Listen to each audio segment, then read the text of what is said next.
Imagine this, a chilly Vancouver night.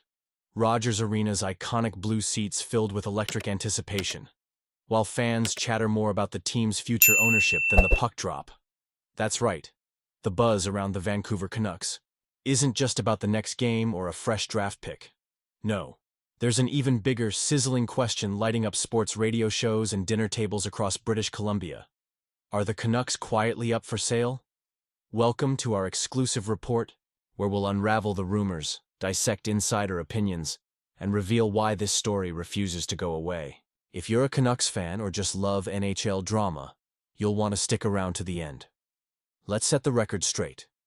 The idea that Aquilini Investment Group, the Canucks owners, might be considering a sale is not new.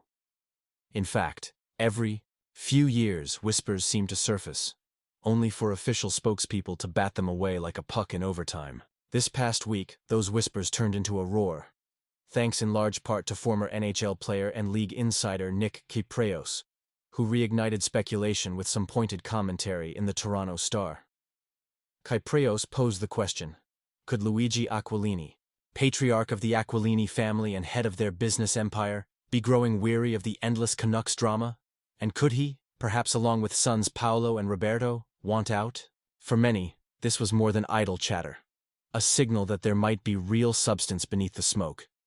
Yet, the team's official response was swift and clear. The team is not for sale. Even so, doubts linger in the corners of every conversation. Why do these rumors keep coming back, and what makes them so persistent? Local echoes and league-wide gossip. The Vancouver sports scene is no stranger to big rumors, and some of them have had real legs in the past. This latest wave of speculation, while spurred by Kypreos, has been picking up momentum both in NHL circles and in local Vancouver social groups.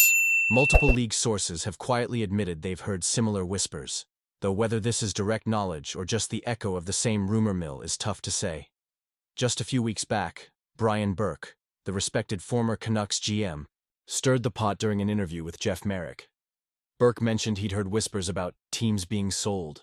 When pressed later, he clarified that he didn't specifically mean the Canucks, but sometimes in sports, smoke has a way of turning into fire, if you wait long enough. On the streets of Vancouver, in cozy sports bars, and on online forums, some locals claim to have heard that something's up. But as is so often the case, their sources are rarely more specific than a friend in real estate or someone close to the team. For now, the actual origin of the rumors remains as mysterious as a playoff win in April. The business behind the buzz. It's easy to forget that at the heart of all this speculation is a business, a very big one. The Aquilinis scooped up the Canucks for about $250 million years ago, and today, according to Sportico, the franchise is valued at a staggering $1.73 billion.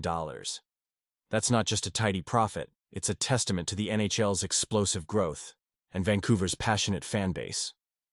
Luigi Aquilini has often been described as a shrewd investor, famous for his philosophy.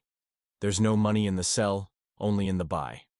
Translation: he believes you make your money by picking the right properties and waiting for them to appreciate.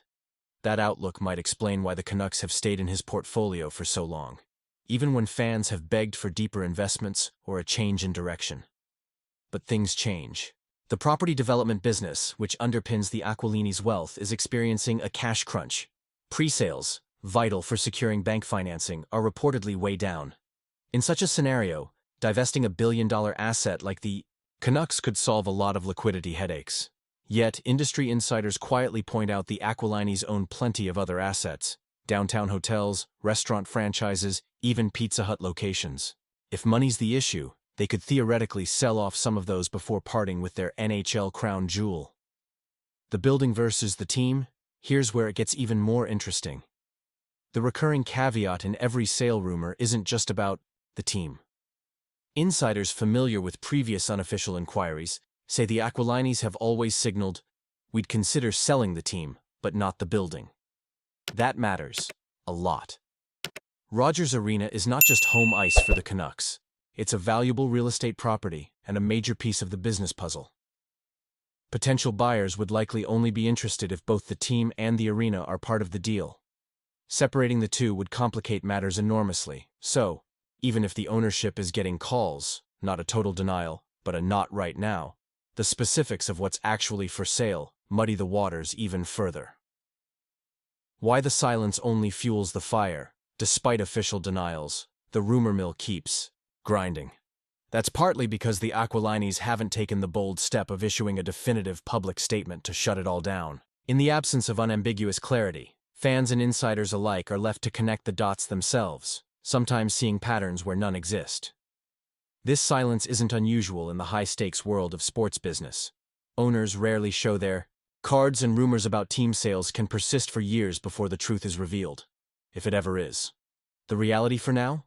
The Canucks are reportedly not for sale according to team insiders. But unless ownership makes an unmistakably clear statement, the talk will continue, stoked by every whisper from a well-placed source or every speculative article in a national newspaper.